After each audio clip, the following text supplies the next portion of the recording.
Students, please subscribe my channel for easy economics and press bell icon for latest videos and share with your friends and relatives. Good morning, students. I hope all of you are well and healthy. Let's start our today topic. Before starting the topic, I want to share screen with you. In last videos, we discussed about the simple economy, some topics like services, goods and services, individuals, resources, and any other things. We discussed about central problem of economy and economy, what to produce, how to produce, for whom to produce, and the solution of the central problems in different economies. We discussed about organization of economic activities, just like centrally planned economy means socialist economy. We discussed about market economy means capitalist economy. We discussed about mixed economy, and we discussed about positive and normative economics, micro and macro economics. ये सारी चीजें हम लोगों ने अभी तक के इन जो वीडियोस अपन ने 5 या 6 वीडियो ले लिए हैं, उन सभी वीडियोस में क्लियर कर ली. तो ये जो टॉपिक को मैंने 2 पार्ट्स में, पूरे इस चैप्टर को मैंने 2 पार्ट्स में डिवाइड करके आपके सामने प्रेजेंट किया नोट्स के रूप में. मैंने नोट्स को शॉर्ट में नहीं किया. एक नोट्स का मतलब अपन लेके चलते हैं कि सर नोट्स का मतलब अगर 5 पेज में चैप्टर है तो आपने 1.5 पेज में आपको नोट दे दिया हो, नहीं, मैंने ऐसा नहीं किया है. मैंने आपको उसको सिंपली लैंग्वेज में करके और उसके अंदर जो चीजें उससे को ज्ञान करने की है, ताकि आगे अपने कंपटीशन एग्जाम में या किसी भी प्रकार के जो अपन उसको सीखना चाहते हैं, लर्न करना चाहते हैं, उसके सारी चीजें उसमें डाल दी है. कभी भी आपको माइक्रो इकोनॉमिक्स के लिए कोई सोचने की जरूरत नहीं है. तो उसके अकॉर्डिंग अगर अपन देखते हैं तो इन दोनों टॉपिक जो अपन ने नोट्स में लिए हैं, उसमें अपने पास केवल और केवल एक टॉपिक रिमेनिंग है. वो टॉपिक जो बचा हुआ है वो है production possibility frontier. So today we will discuss about the topic production possibility frontier. So let's go on the notes. So topic is concept of production possibility curve. So let's move on the topic concept of production possibility curve. इस curve को represent किसने किया, इस curve के बारे में किसने अपने सबसे पहले अपना प्रेजेंटेशन दिया? तो डोमिनिक सैल्वाटोरे ने इसे रिकॉग्नाइज किया, इसके बारे में एक्सप्लेनेशन किया. तो डोमिनिक सैल्वाटोरे ने कहा कि the curve which shows that a country with a best available technique and using all its resources, मतलब यहां पर क्या कह रहे हैं सॉल्वेटोरे कि द कर्व, ये प्रोडक्शन पॉसिबिलिटी कर्व है क्या चीज?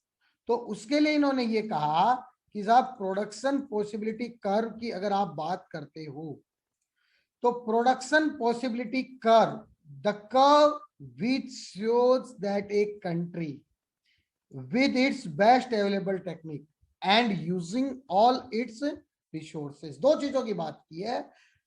ये कर्व क्या शो करेगा? दैट एक कंट्री के पास कितनी अवेलेबल टेक्निक्स है और उसके पास रिसोर्सेज क्या है जो वो यूज करे. यूजिंग all its resources, किसके लिए? Produce alternative combination of various quantity of A commodity. अलग अलग क्वांटिटी ऑफ ए कॉमोडिटी है, उनके अकॉर्डिंग वो देखे कि उसके पास जो रिसोर्सेज हैं, एक कंट्री के पास जो रिसोर्सेज है, जो टेक्निक्स है, उससे वो कितना प्रोडक्शन कर सकता है और किस क्वांटिटी में कर सकता है, वो प्रोडक्शन पॉसिबिलिटी कर्व कहलाता है। तो मैं दोबारा डिफाइन कर रहा हूं, the curve which shows that a country, क्या शो कर रहा है, that a country with its best available technique, with its best available technique and using all its resources, उसके पास available technique, best available technique है, जो technique available है वो बेस्ट है। सेकंड टॉपिक कि उसके पास जो रिसोर्सेज है और उन रिसोर्सेज का अल्टरनेटिव यूजेस है।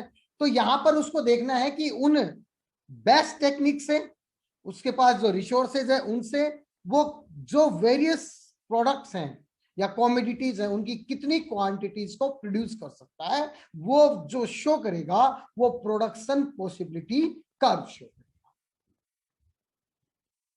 अब इसके बाद में अपन आगे चलते हैं, तो अपन देखते हैं कि इसके नाम अलग अलग हैं, इसको कई नामों से बोला जा सकता है। We called the production possibility curve in various names like production possibility curve PPC, production possibility frontier PPF, transformation curve TC, production boundary, मतलब कई नाम हैं, डिफरेंट नेम्स आर देयर।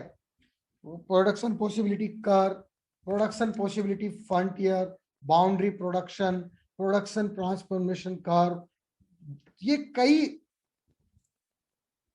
जो नाम हैं वो आपके इसके लिए आते हैं। तो यहां पर अपन क्लियर कर लिया कि अपन ने इसको क्या क्या नाम दे सकते हैं साहब। हम इसको प्रोडक्शन पॉसिबिलिटी कर्व बोल सकते हैं, प्रोडक्शन पॉसिबिलिटी फ्रंटियर बोल सकते हैं, प्रोडक्शन पॉसिबिलिटी फ्रंटियर के बाद अगर हम इसको चाहें तो एक अलग अलग नाम दिया गया,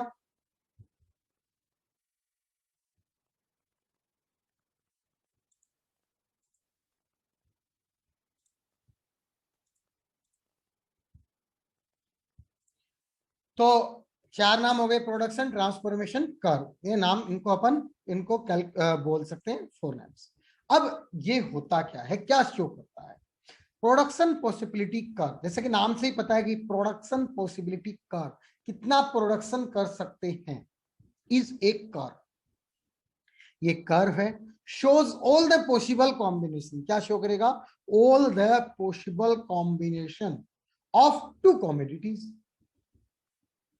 Production possibility curve is a curve which shows all the possible combination, क्या शो करेगा, कितना कॉम्बिनेशन पॉसिबल है, किसका, ऑफ टू कॉमोडिटीज का, that can be produce with in A given resources, जो हम लोग प्रोड्यूस कर सकते हैं किससे, गिवन रिसोर्सेज। हमारे पास जितने रिसोर्सेज हैं, चाहे वो लैंड हो, चाहे वो कैपिटल हो, चाहे वो लेबर हो, चाहे वो एंटरप्रेन्योर हो, चाहे वो टेक्निक्स हो, उनके जितने भी रिसोर्सेज हैं उनसे अपन टू कॉमोडिटीज का कितना कॉम्बिनेशन प्रोड्यूस कर सकते हैं, किसमें साहब, विद इन गिवन रिसोर्सेज, जो रिसोर्सेज हैं can be produce with in A given resources. और एज्यूम क्या करना है, assuming that techniques of production remain constant. यहां पर जो एज्यूमशन है वो ये है कि टेक्निक्स जो है वो क्या होगी, कांस्टेंट होगी, और जो रिसोर्सेज हैं उनका फुल्ली यूटिलाइजेशन होगा। दोबारा रिवाइज कर रहा हूं कि प्रोडक्शन पॉसिबिलिटी कर्व वो कर्व है जो क्या शो करेगा, all the possible combination of two commodities that can be produce within given resources, और जो एज्यूम क्या करना है कि technique of production remains constant and resource are fully employed. उसके बाद आता है एजम्पशन। जैसा कि आप जानते हो कि एजम्पशन क्या होते हैं, लेकिन मैंने यहां पर वापस आपको डेफिनेशन बताइए कि बच्चों डेफिनेशन क्या होती है एजम्पशंस की, क्योंकि ये वर्ड हो सकता है आपके लिए नया आया हो कि sir what do you mean by assumptions. एक नई डेफिनेशन दी है कि एजम्पशन की डेफिनेशन क्या होती है। तो assumptions are some fundamental and necessary condition. Assumptions क्या है? Some fundamental and necessary conditions which are essential to be fulfilled for a law of theory to be proved. Assumptions क्या है? Some fundamental and necessary conditions है। बहुत ही simple way में समझने वाली बात है। Fundamental and necessary conditions which are essential to be fulfilled, जो कि पूरी होनी जरूरी है किसके लिए? कोई भी लॉ हो, चाहे वो थ्योरी हो, उसको प्रूव करने।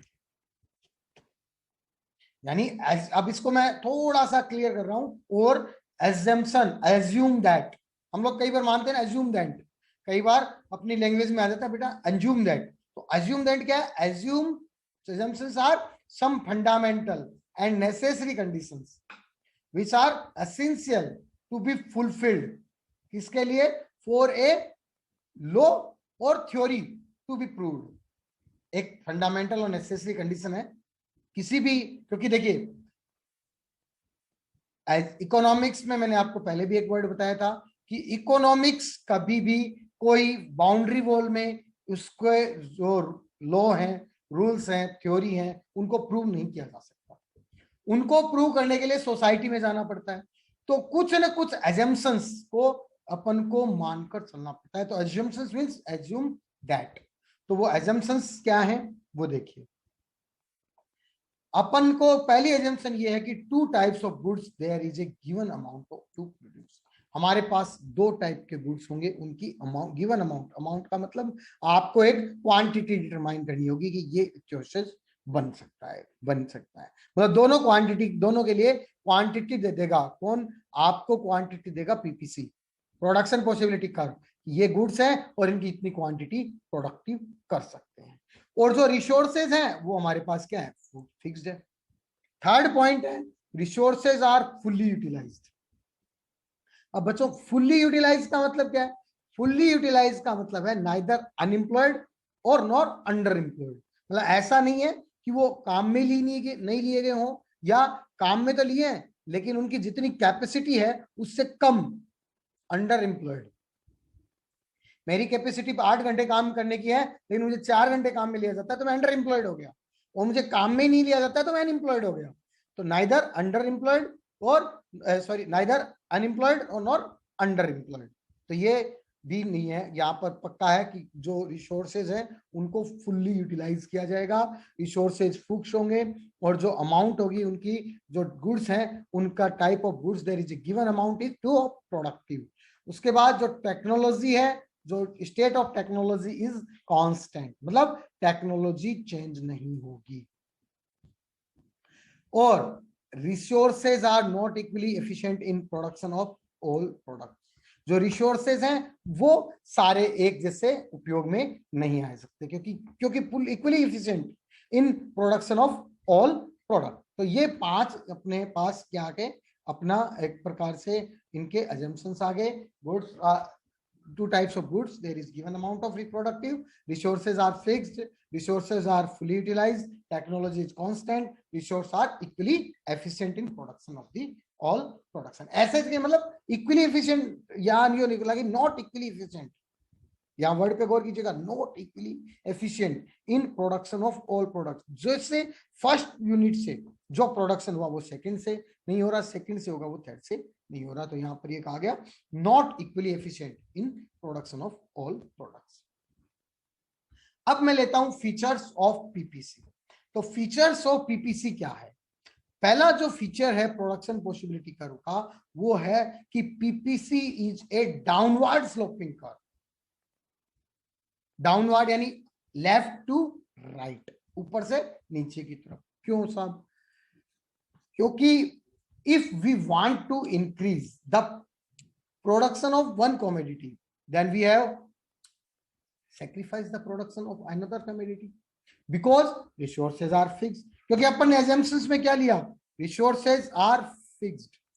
अब रिसोर्सेज फिक्स्ड है तो आपको करना क्या है, जैसे मान लीजिए आप मार्केट में गए और आपके पास केवल 100 रुपीज है, उस 100 रुपीज में आपको वेजिटेबल्स घर के लिए खरीदनी है और आपको साथ में कुछ चाट या फिर कुछ मान लीजिए गोलगप्पे वगैरह या कुछ हो सकता है बुक्स वगैरह खरीदनी है, तो आपको क्या करना पड़ेगा, कुछ सेक्रीफाइस करना पड़ेगा। अगर आपको बुक्स लेनी है और आपको गोलगप्पे खाने का मन है तो गोलगप्पे आपको सेक्रीफाइस करने पड़ेंगे, तब आप बुक्स खरीद सकते हो, या वेजिटेबल्स को सेक्रीफाइस करने पड़ेंगे। लेकिन पता चला वेजिटेबल्स अगर घर नहीं लेके जाएंगे तो घर पे डांट पड़ेगी, इसलिए वेजिटेबल्स तो लेके जानी पड़ेगी। लेकिन अगर ये सारे काम हो जाते तो रिसोर्सेज फिक्स नहीं होता। तो यहाँ पर क्या है, आपके पास रिसोर्सेज फिक्स्ड है, इसलिए क्या होगा कि एक कॉमोडिटी को गेन करने के लिए, यानी अपन अगर ये चाहते हैं कि प्रोडक्शन, एक कॉमोडिटी के प्रोडक्शन में इंक्रीज करें, तो हमें क्या करना पड़ेगा, sacrifice the production of another commodity, दूसरी कॉमोडिटी के प्रोडक्शन को सेक्रीफाइस करना पड़ेगा। क्यों करना पड़ेगा, बिकॉज रिसोर्सेज आर फिक्स्ड, क्योंकि हमारे पास रिसोर्सेज है वो फिक्स्ड है। क्लियर, फर्स्ट पॉइंट आ गया, PPC is downward sloping from left to right. क्यों है साहब, क्वेश्चन पूछा जा सकता है, क्यों ऐसा क्यों होता है, because if we want to increase the production of one commodity, then we have to sacrifice the production of another commodity because resources are fixed. Point number 2 क्या है, PPC is concave to origin। देखिए बच्चों, दो point होते हैं, concave और convex. एक होता है कॉनकेव और एक होता है कॉन्वेक्स। तो आपने अगर एक बहुत ही सिंपल प्रोसेस बता रहा हूं आपको याद रखने का, कॉनकेव और कॉन्वेक्स। आप लोगों ने स्पून देखी होगी, जो आप ब्रेकफास्ट करते हैं, जो स्पून यूज करते हैं, उस स्पून का जो पीछे का हिस्सा, अगर आप उसको उल्टी कर ले, यानी स्पून को उल्टा करें, तो जिस हिस्से के अंदर, अब आप उसको इस उल्टा करने से नहीं समझ में आएगा, तो आप ऐसे समझो, स्पून को आपने मुंह में लिया खाने के लिए कोई भी चीज, तो जो हिस्सा स्पून का आपकी टंग को टच करता है, उस तरह का अगर कर्व बनता है, उसका मतलब है वो कॉनकेव। और अगर वो ऊपर का तरफ खुला हुआ होता है, जैसे आपके जीभ से ऊपर की तरफ रखा हुआ है, तो वो कहलाएगा कॉन्वेक्स। तो ये कॉनकेव और केव और कॉन्वेक्स दो चीजें होती है। देखो एक बार मैं आपको थोड़ा सा समझा रहा हूं। देखिए, अगर ऐसा डायग्राम बनता है, क्योंकि ये हिस्सा आपके टंग पे टच होता है, तो ये है कॉनकेव, ये बच्चों ये कहलाएगा कॉनकेव। और अगर ऐसे बनता है, जो ये मतलब अपन जीभ पे टच न होके, जिसके ऊपर अपन किसी भी प्रकार का हलवा रख के खा रहे हैं, तो जिसके ऊपर हलवा रखा गया है, तो वो है कॉन्वेक्स। तो ये है कॉनकेव। कॉनकेव का मतलब जो जीभ के टच हो रहा है। ये इस तरह का अगर डायग्राम बनता है तो ये कॉनकेव है, और अगर इस तरह का बनता है तो कॉन्वेक्स है। समझ आप, मैं भी आपको समझ में आ गया होगा। तो यहां पर ये कहा गया concave to the origin. Concave का मतलब होता है बिकॉज किस, और ये कॉनकेव क्यों होता है, क्योंकि यहां पर भी ये क्वेश्चन काफी बार बोर्ड एग्जाम्स में पूछा गया है कि why PPC curve is concave to the origin. तो इसके पीछे रीजन है MRT, marginal rate of transformation. ये क्या कहलाती है, ये मार्जिनल अपॉर्चुनिटी कॉस्ट भी कहलाती है। और मार्जिनल अपॉर्चुनिटी कॉस्ट क्या होती है, अपॉर्चुनिटी कॉस्ट क्या होती है, वो अभी अपन समझेंगे। देखिए, अपॉर्चुनिटी कॉस्ट क्या होती है, अपॉर्चुनिटी कॉस्ट का मतलब होता है एक ऐसी commodity that has been be forgone in order to produce the first, that it is the cost of shifting resources from one opportunity to other opportunity। हम लोग क्या करते हैं कि एक यूनिट की दो चीजें बना रहे हैं, एक साइड अपन व्हीट बना रहे हैं, दूसरी साइड अगर अपन कॉटन बना रहे हैं, अभी आपको एग्जांपल से भी समझाऊंगा। तो अपन को व्हीट का प्रोडक्शन एक्सेस करना है तो कॉटन को अपन को सेक्रीफाइस करना पड़ेगा, और अगर कॉटन को एक्सेस करना है तो व्हीट को सेक्रीफाइस करना पड़ेगा। तो यहां क्या बोला गया कि opportunity cost of for a commodity that has been forgone in order to produce the first, यानी फर्स्ट को प्रोड्यूस करने के लिए अपन को क्या करना पड़ेगा, कुछ न कुछ सेक्रीफाइस करना पड़ेगा। तो यहां पर क्या होगा, it is cost of shifting two resources from one opportunity to the other and another opportunity. It means we sacrifice some goods from one side to another side. We sacrifice some goods from one side to another side. It means the opportunity cost of a commodity that has been foregone in order to produce the first. अपन को produce करना है तो हम लोगों को कुछ sacrifice करना होगा.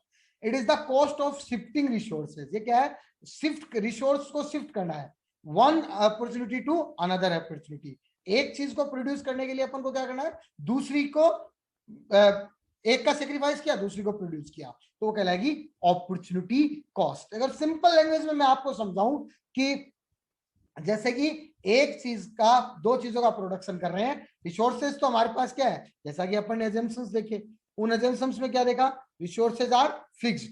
तो हम लोग क्या करेंगे, एक को सेक्रीफाइस करके दूसरे का प्रोडक्शन ले लेंगे. हम नहीं चाहते कि सेक्रीफाइस करें, तो दूसरे का तो अपने आप सेक्रीफाइस होगा ना भाई. अगर हम सब वेजिटेबल्स को खरीदना सेक्रीफाइस नहीं करना चाहते, तो अपना जो गोलगप्पे खाने की इच्छा तो अपने आप सेक्रीफाइस होगी, या बुक्स अपने आप सेक्रीफाइस होगी. तो ये चीज कहलाएगी अपॉर्चुनिटी कॉस्ट.